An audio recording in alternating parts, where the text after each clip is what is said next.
fond, pourquoi qu'on veut inclure ces variétés-là? C'est pas, il y a oui l'autonomie alimentaire, mais c'est plus que ça. Donc, la première chose, c'est attirer les pollinisateurs. Fait que, comme vous le savez, les pollinisateurs, 35% de ce qu'on consomme a des fleurs. Et tout ce qui a des fleurs a besoin d'être pollinisé. Donc, d'attirer les pollinisateurs, fait que ça nous aide aussi. Moi, j'appelle ça du cheap labor. Fait que t'es payes pas, mais ils travaillent pour nous. Fait que pis ça, on sait tous qu'on en a besoin. Donc, fait que c'est déjà, même si on complète pas tout le cycle, même si on décide de pas tout transformer et de tout récolter, déjà d'en semer puis d'attirer les pollinisateurs, déjà je trouve qu'on est gagnant parce qu'ils vont pas juste butiner cette variété-là, mais on les attire, donc ils vont aller checker les autres fleurs aussi. Fait que je trouve qu'en partant, plus qu'on ajoute de variétés, plus qu'on attire de sortes de pollinisateurs, fait que plus qu'on est gagnant. C'est Christiane. Moi, je vais vous parler de... C'est quoi le titre? Favoriser les rotations. Les rotations de culture. Ce que je voulais vous amener, c'est que c'est vraiment le fun. On va parler autant des légumineuses que des grains. C'est le fun pour les rotations de culture parce que ça peut être semé n'importe quand. Puis là, quand je dis n'importe quand, c'est autant en termes de temps qu'en termes de place. Tu sais, il y a des choses qu'il faut que tu passes la grelinette, comme on a vu en haut, justement, avant de pouvoir semer parce que ça ne poussera pas. De l'engrais vert, il y a du monde qui, avant même de travailler un terrain, ils vont mettre 2-3 années juste pitcher de l'engrais vert de même, puis ça pousse. Puis Christiane, elle l'a fait en haut, puis ça a fait vraiment des beaux résultats. Je ne vais pas m'attarder là-dessus parce qu'elle va en parler de l'engrais vert, mais je voulais m'attarder sur le fait que ton terrain n'a pas besoin d'être travaillé. Fait que dans des places qu'on va mettre en place en permaculture, ça peut vraiment valoir la peine d'avant même de travailler ton affaire, de juste envoyer ça. L'autre affaire, c'est par rapport au temps aussi. Vous allez voir des champs de maïs présentement là, qui ont déjà des petites pousses, OK? Mais ces pousses-là, ils ont été plantés l'année passée, après la récolte de maïs, ou des fois même avant d'avoir récolté le maïs, ils vont planter un sec d'hiver, mettons, qui va commencer à germer tard en automne. Mais eux, ça fait que là, présentement, il va pouvoir tout structurer le sol, il va pouvoir pousser, fait que ça fait un couvert, puis ils vont faucher ça, dans le fond, avant l'apparition du maïs.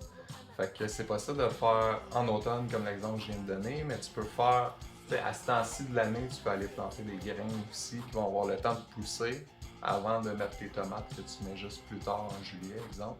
Fait que tout ça, c'est super complexe avant d'arriver à avoir ton calendrier de l'année, quelle graine tu vas mettre avec quelle culture, parce qu'on s'entend qu'un grain, mettons le sarrasin, il t'offre pas le froid, le sarrasin. Fait que tu veux pas mettre ton sarrasin pour faire une préculture de tomates. Parce que la tomate, ou tu sais, encore pire, de navet, mettons. Parce que le navet, lui, il peut aller tôt au jardin, mais pas du sarrasin. Fait que tu sais, il faut que tu associes un grain qui va pouvoir être mis super tôt avec un légume qui va venir plus tard, exemple. Mais à force de faire à force de faire des erreurs et des bons coups, ben là, on vient à se trouver comme un espèce de calendrier, dans le fond.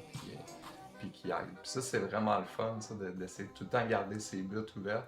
Puis on peut en pitcher à tous les moments de l'année de l'engrais vert. Ouais. Est-ce qu'on trouve facilement des poches de ce type-là bio? Oui. Ouais. À des prix corrects? Le bio est cher. Ok. Voire là, comme probablement 40% plus cher que non bio. Ouais. Mais ça reste des grains. Fait que, c'est pas si cher. Tu sais, quand tu nourris tes animaux au grain, t'en passes beaucoup. Là. Mais tu sais, avec une poche de 10 kg de sarrasin, je veux dire, tu vas en semer du sarrasin. Ouais, c'est à peu près, mais nous on achète ça au 25 kg, puis ça tourne autour de 90-100 $.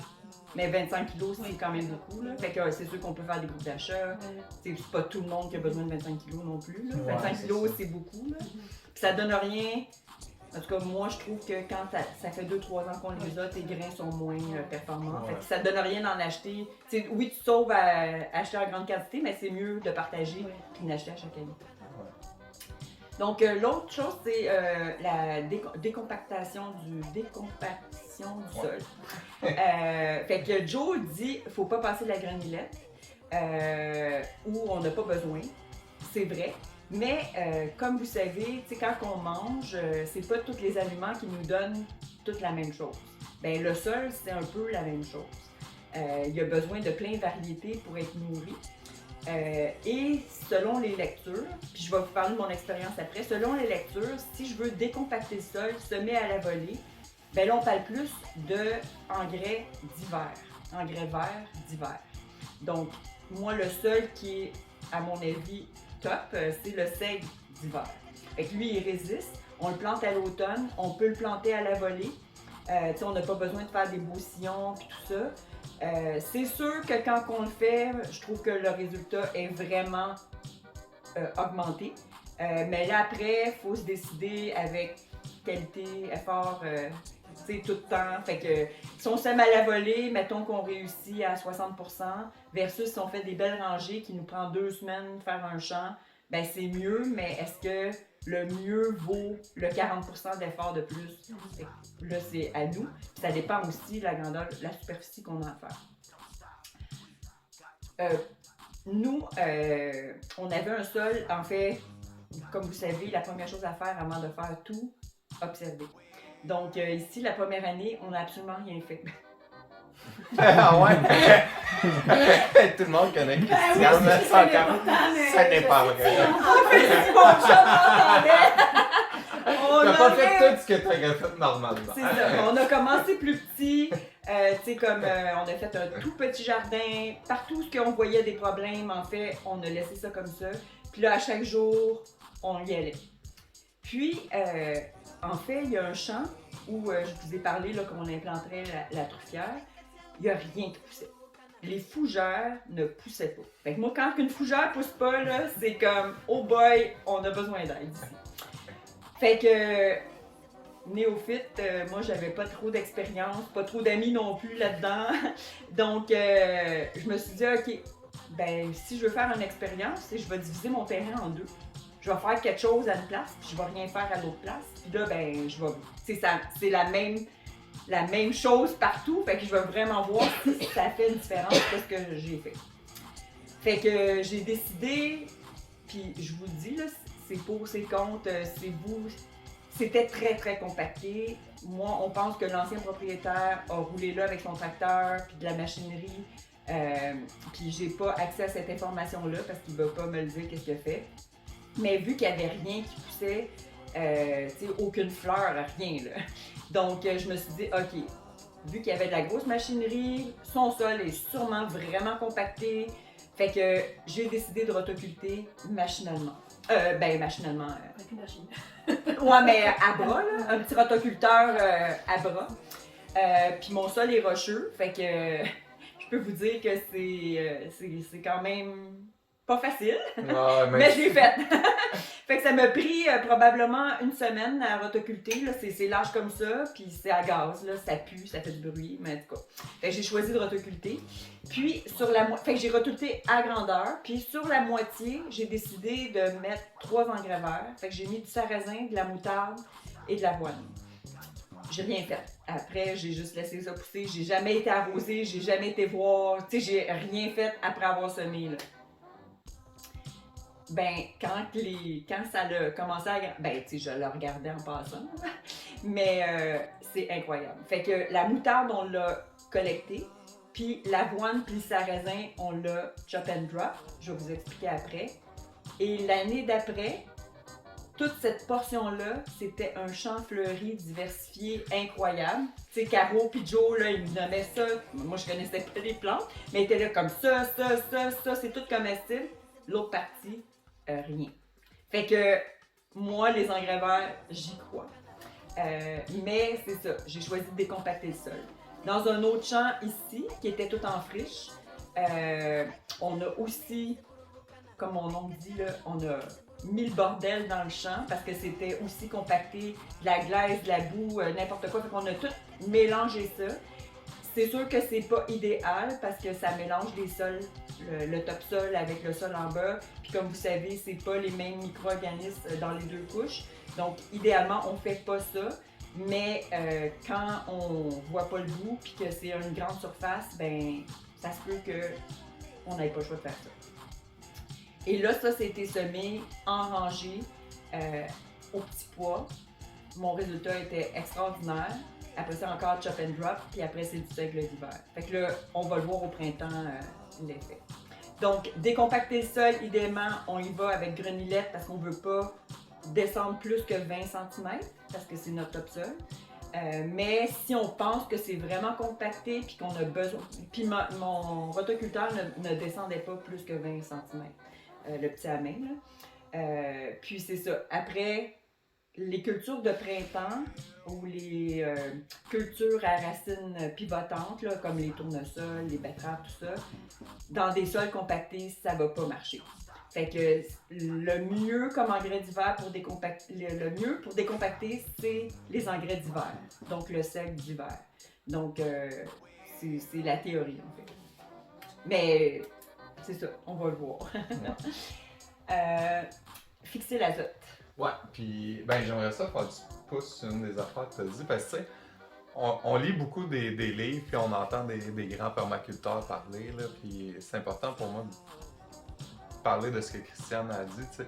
Oui, on touche pas au sol, puis oui, c'est ça qui est le mieux, sauf que, tu sais, en même temps, d'avoir le résultat de Christiane, mettons, tu vas l'avoir, mais c'est une question de choix, puis c'est super personnel, mais tu sais, ça va venir dans 20 ans, mettons. Fait que tu sais, c'est un choix, là. Je décrisse mon sol, je vais tuer des micro-organismes, je vais tuer plein de choses qui font partie de la vie de mon sol, qui va reprendre de 3 à 5 ans à peu près à revenir, là. On la tue pas pour l'éternité. Versus sinon, je laisse la nature faire, sauf que là, ça va prendre vraiment plus de temps. Fait. Puis souvent, je veux dire ça parce que souvent, le monde sont comme non, mais ça marche pas. T'sais. Ben oui, ça marche, c'est juste que c'est un autre minding, là. Ça prend beaucoup, beaucoup de patience. T'sais. Ça va être la même chose pour les nutriments du sol et tout ça. Là. Si tu décides de jamais apporter de fumier, tu peux à trouver l'équilibre, mais ça va venir beaucoup plus tard. Fait que, l'azote. Dans le fond, c'est une autre des affaires qui peuvent apporter, surtout quand on parle des légumineuses. Puis là, quand je parle de cette famille-là, là, ça inclut des trèfles, ça inclut plusieurs plantes qui sont indigènes à ici. Dans le fond, Et lupin. les lupins aussi, ouais, exactement. Les lupins, c'est un très très bon fixateur d'azote. Fait que, dans le fond, pour faire une histoire courte, là, je pense que tout le monde a ces notions de base-là, mais l'azote permet aux plantes de grandir, c'est le nutriment. Moi, je veux vous parler de ça comme qualité des légumineuses, sauf qu'en même temps, l'azote, c'est une des affaires que les plantes ont besoin. Puis souvent, quand j'entends des jardiniers parler, c'est comme si l'azote, ça serait la seule chose qui existe. Là. Fait que, il faut se rappeler que ça aide à la croissance des plantes, mais après ça, la plante a besoin de plein des affaires aussi. Fait que, premièrement, l'azote. L'azote va être fait, comme Christiane disait, le chop and drop. Il y a de l'azote dans sa plante qui a poussé, fait qu'elle va tomber au sol, elle est verte encore, mais c'est une matière azotée. Fait qu'elle va tomber dans le sol et elle va s'en aller. Souvent, là-dedans, il y a beaucoup de lessivage. Quand il pleut, des petites molécules d'azote, ben, ils peuvent crisser le camp aussi. Avec les légumineuses, ce qui est le fun, c'est qu'il y a des nodules d'azote qui se forment dans les racines. Dans le slide d'après, j'ai mis des petites photos, mais ça fait des petites bulles autour des racines, dans le fond. Puis ça, c'est vraiment de l'azote qui a été comme emprisonné là. Ouais. Ici, là, ce que vous voyez. Fait que c'est de l'azote qui a été emprisonné dans la racine. Fait que ça, ce que ça change, c'est que, premièrement, elle est déjà dans le sol. Deuxièmement, elle n'est pas en train de se décomposer rapidement. Ça veut dire qu'elle va être assimilable, elle va être disponible beaucoup plus longtemps dans le sol pour nos autres cultures. Puis aussi, ben, règle générale, tu sais, les engrais verts, on a le choix de les déraciner, on a le choix de les chopper ou on a le choix de les laisser mourir, là, dans le fond. Le chop and drop, ce qui est le fun, c'est que ça va laisser tes racines dans le sol. Puis les racines, eux autres, ce qu'ils font, là, on entend beaucoup parler du problème du carbone. Là. On va tous mourir parce qu'il y a trop de carbone, on ne pourra plus respirer. Une des façons de stocker du carbone, ben, dans le fond, la solution à ça, c'est de stocker du carbone dans le sol. Puis les racines, ils vont stocker du carbone dans le sol jusqu'à une hauteur de 50% à peu près. Ça veut dire qu'en laissant nos racines dans le sol, dans le fond, quand on a de l'azote dans nos racines, on a un rapport azote-carbone qui est super bon puis qui est naturel dans le fond. Ça veut dire que même si vous n'avez pas grand-chose à dropper, après, si votre engrais n'a pas eu le temps de monter, whatever, c'est pas tant grave. tant qu'il a eu le temps de se faire un petit système racinaire, là, il va déjà agir à quelques niveaux. Puis je vais finir en disant, le stockage des nodules d'azote dans les racines, là, ça c'est lié avec une bactérie. Puis souvent, on n'entend pas parler. On entend parler des fixateurs d'azote en général. Là. Fait que là, on se dit, on va planter une légumineuse, puis là, je vais avoir plein d'azote dans mon sol. Sauf que ça prend la bactérie. Ça prend absolument ça. Souvent, elle va être disponible dans tout ce qui est indigène. Fait que c'est bien rare que tu vas déterrer une racine de lupin ou de trèfle, puis qu'il n'y en a pas. Parce qu'elle vient d'ici avec le temps et le travail avec les bactéries a déjà été fait. T'sais. Sauf qu'en achetant des petits pois chez Rona, tout ça fait que des fois tu penses que tu vas stocker de l'azote, sauf que c'est pas le cas. Puis la façon de savoir si vous avez la bactérie, c'est vraiment de déterrer votre racine, voir si vous avez les petits nodules. Fait que dites-le, il y a beaucoup de désinformation là-dessus. Ben pas de désinformation, mais l'information n'est pas assez complète. T'sais, le monde font juste comme je vais planter telle affaire pour avoir de l'azote. Non, pas nécessairement. Ça peut être plate de faire des gros chantiers pendant des années, puis finalement, il n'y a rien de ce que tu pensais qu'il arrivait qui arrive. Fait que voilà. Puis, pour finir, si jamais vous ne l'avez pas, exemple, revenez que tu fais, je sais pas, des haricots rouges, puis là, tu te rends compte qu'ils ne l'ont pas, mais ce que tu peux faire, c'est d'aller voir chez Paul, puis d'autres mondes qui font des haricots rouges, la même variété que toi. S'il y a la nodule, ben là, tu amènes un peu de terre chez vous. Il n'y a pas besoin d'avoir beaucoup de bactéries. Tu fais juste les mettre en contact. La bactérie va se nourrir des racines des légumineuses, puis tranquillement, ton jardin va être inoculé là, pour transformer l'azote. Le fait d'avoir beaucoup de lupins, ça doit être indicateur du fait qu'il y a beaucoup de ces bactéries dans le sol. Parce que moi, les lupins, ils poussent comme si. Oui, mais c'est ça l'affaire, c'est que c'est des bactéries symbiotiques. Fait que ça veut pas dire que parce que ton lupin le fait, que ton haricot rouge va le faire. C'est vraiment une symbiose entre le légume, le végétal et la bactérie. Ouais, je pense que, là je suis pas sûr, mais je pense que dans les indigènes, c'est beaucoup la même bactérie, là, où je suis en deux bactéries, mais quand on parle des légumes qui viennent d'ailleurs, puis aujourd'hui, on sait que les Amérindiens faisaient pousser des haricots, là, on dit que ça vient d'ici, mais en vérité, même si tu checkes un semencier bio québécois, souvent la souche vient d'Europe, d'Asie, de plein d'autres places qu'ici. Là, On peut qu'ils soient irradiés ou stérilisés, je veux dire. ça, c'est un autre level. Un autre problème. Parce qu'ils le sont. Puis c'est intéressant aussi de ramener ça aux pollinisateurs. Parce que la première année, j'avais fait un champ de sarrasin, puis j'avais des abeilles, puis mes abeilles, ils allaient pas tant. Fait que mon voisin, c'est des apiculteurs, fait que j'ai eu la chance là, de parler à des experts. Puis là, j'ai dit, pourquoi que mes abeilles n'aiment pas mon sarrasin? J'ai quand même mis pas mal d'efforts. Il est tout en fleurs blanches, c'est magnifique, ils ont plein d'espace. Mais il dit, ouais, mais c'est pas toutes les fleurs qui ont du pollen. Parce que si justement il n'y a pas de symbiose dans le sol, ça monte pas. Il n'y a pas de pollen dans les fleurs. Fait que c'est pas parce que tu as des fleurs qui sont nécessairement nutritives. Fait qu'ils vont polliniser. Ils vont y aller pareil, mais ça pollinise pas. C'est vide. Les fleurs n'ont pas de nutriments. Fait que encore plus important de checker. Si on veut pas déraciner, mais on veut aller checker si. Moi, après, je savais pas ça. Donc, fait que moi, j'avais pas de nodule, rien dans mon sarrasin. Fait que j'ai compris que c'est pour ça que les abeilles n'aimaient pas mon sarrasin. Mais les jets bleus l'ont bien aimé. Mais ça montre la différence entre la théorie et la pratique. Là. C'est ça. C'est pas parce que c'est un beau champ de sarrasin là, que c'est check, tu sais. Chop and drop, Joe en a pas mal parlé. Fait que le meilleur moment, en fait, pour le chop and dropper, tu sais, dans le fond, il faut faire des choix. On a toujours le choix, mais il faut en faire. Fait que on peut planter quelque chose pour se nourrir, mais on peut planter des choses pour nourrir le sol. Puis le meilleur moment pour faire un chop and drop, c'est avant que ça fleurisse. Donc, si on le chope avant que ça fleurisse, on s'entend que c'est pas pour nous. Tu sais, il n'y aura rien à manger pour nous. Mais au début, ça vaut la peine des fois de prendre notre temps, continuer à aller acheter nos légumineuses à l'épicerie, mais nourrir le sol pour qu'il y ait tout ça qui se passe. Donc, quand ça monte, avant que ça fleurisse, on chope. Comment on chope? on peut chopper avec une tondeuse, le mettre assez haut quand même. Jamais déraciner. On peut déraciner un pour voir s'il se passe quelque chose, mais le but c'est de laisser les racines dans le sol. Fait qu'on chope, on laisse ça 2-3 semaines, ça sèche tout ça. Tu sais, c'est facile, c'est rapide. Fait que débroussailleuse, tondeuse. Ouais, j'ai emmené. Une belle fois. Ouais, c'est ça. Fait que ça, c'est une faux. Fait que c'est plus adapté à mon chum, c'est son cadeau de Noël. Fait que malheureusement, je peux presque pas l'utiliser. Non, c'est une joke, c'est parce que c'est. Je me dis, être adapté à toi, mais c'est toi, faut qu'il le fasse. Ouais, c'est ça. Mais il est très très bon, Normand. C'est élégant, c'est pas bruyant. Moi, j'adore le tchou. C'est magnifique. C'est vraiment cool. Là.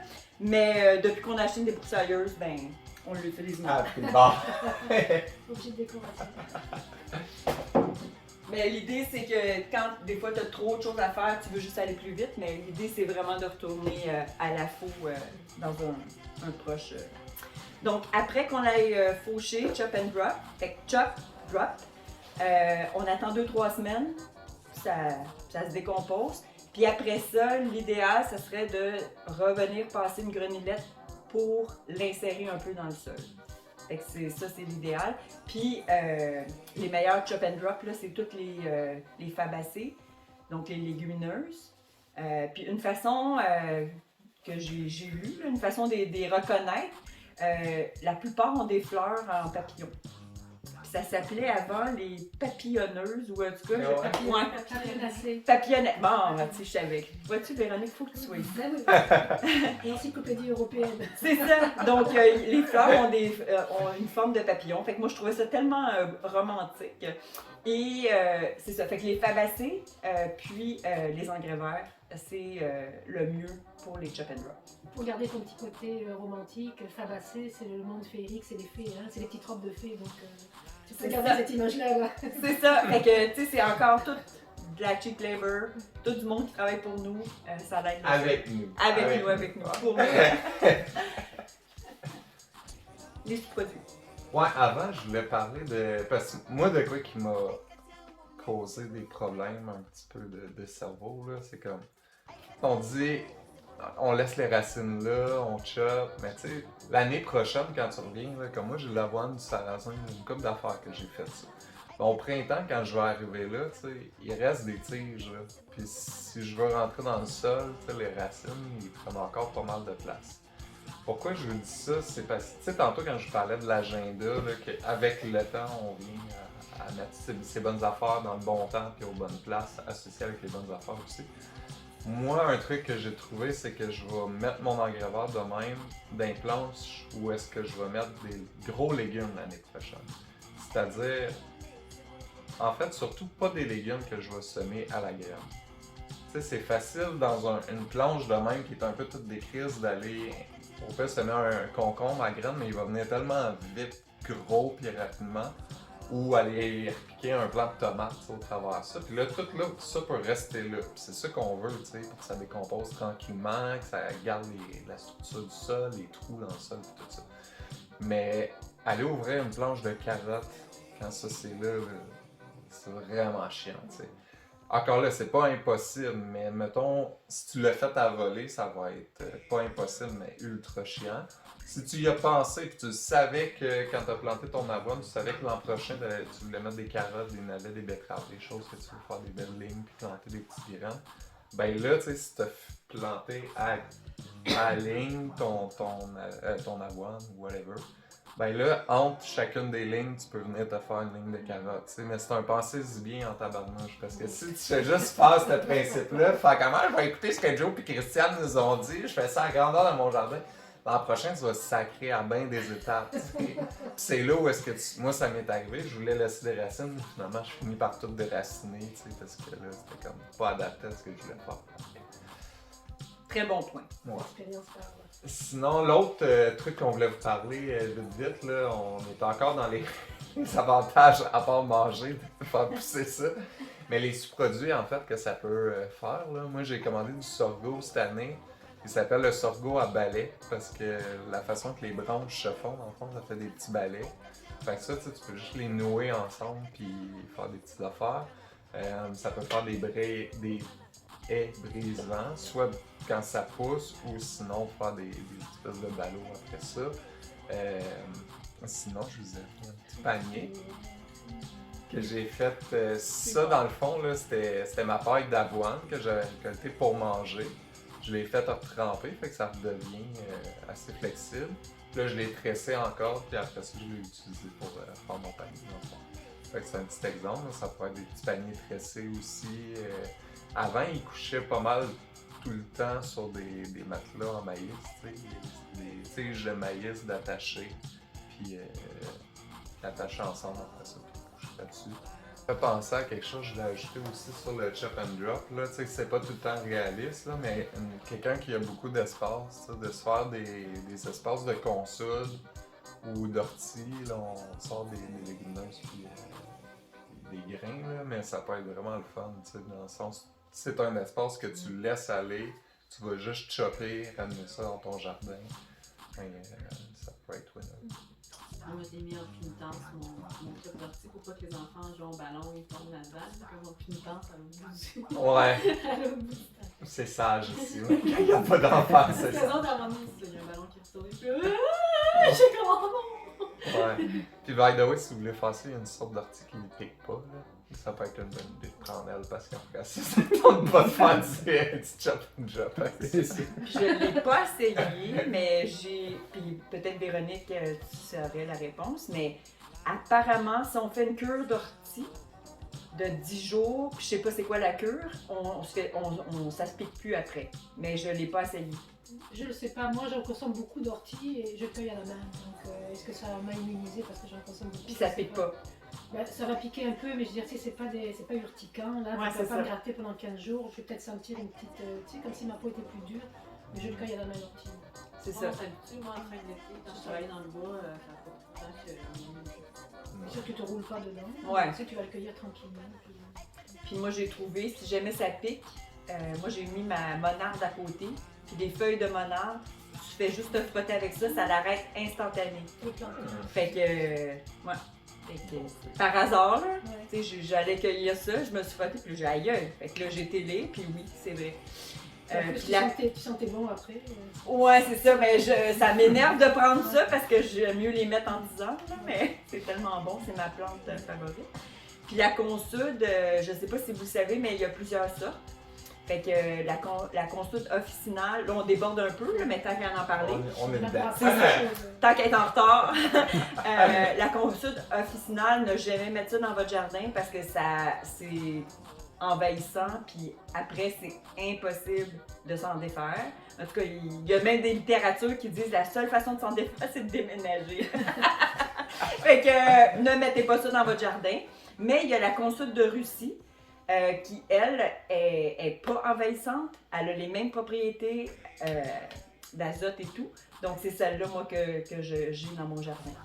Fait que j'ai l'autre très loin, proche de l'orée du bois, que ça me dérange pas qu'elle prenne plein de place. Mais dans mon jardin, j'ai la Russie. Elle prend encore, ça se multiplie aussi, là, mais je vous dirais qu'elle se contrôle. Les racines sont moins. Un autre avantage, c'est que souvent, bon, avec les vidéos de Joe et Caro, on sait maintenant comment conserver nos légumes. Mais les légumineuses, puis les fèves, tout ça, je trouve que c'est facile à conserver. C'est un coup qu'on les a arrangées, un coup qu'on s'est rendu là, ça prend pas d'espace, tu peux garder ça très très longtemps, des pois chiches, tout ça, il n'y a pas, à mon avis, de date d'expiration si tu les as bien entreposés. Donc, je trouve que c'est nutritif, puis ça prend pas beaucoup d'espace. Mais il faut se rendre là. Ouais. Avez-vous d'autres idées de choses qui sont cool, tu sais, des raisons de faire ça? Ou est-ce que vous êtes convaincus? Mais vous pouvez être convaincu puis avoir des choses en plus. En plus. Ça fait pas mal de tour. peut-être qu'il y a un petit côté espace, parce que toutes les légumineuses qui poussent en hauteur, ça permet sur des surfaces assez réduites quand même de pouvoir avoir plein de haricots sur ton truc, puis au sol ça prend ça. Donc, Ouais, c'est intéressant de pouvoir avoir des plantes qui montent. pour le grimpeur. Absolument. Tu montrais ça? Je vais vous montrer ça vite vite. Là. Bon, les trucs d'azote, on l'a vu. L'engrais vert en fin de saison, là, en bas à gauche. Ce que je voulais vous montrer, tu sais, ce que je disais, là, on peut le semer à n'importe quand. Là. Ben, tu sais, ça, à gauche, là, ce qu'on voit, c'est du sarrasin. Puis au milieu, tu sais, ça a l'air d'être une légumineuse quelconque, là, je sais pas ça. Mais, tu sais, on voit que le sarrasin, là, il est en train de mourir, là. Fait qu'on est comme, tu sais, si c'est au Québec, on est en septembre, octobre, à peu près. Mais, tu sais, t'as encore la planche full verte à côté, là. Puis ça, tu sais, si t'as les bonnes variétés, là, de l'avoine, mettons. Ça ressemble à de du la seigle, veste, ça se peut-tu? Ça ressemble à ça, mais ça peut Ouais, ressembler à des sortes de pois, ça ressemble à du fenugrec en même temps. Ça Ouais. ressemble beaucoup À à ben de ce stade-là. Mais, ouais, ça va rester vert comme ça jusqu'à neige, là. Fait que, tu sais, c'est vraiment intéressant.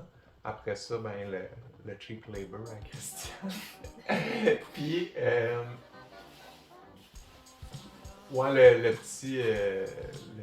la petite marge en bas à droite, là, c'était pour parler du carbone un petit peu, là, mais tu sais, ça c'est un truc comme super scientifique qu'ils font pour essayer de stocker le carbone dans le sol, tu sais, puis ça demande des infrastructures, ça demande du pétrole, du plastique, plein de choses qui nuisent.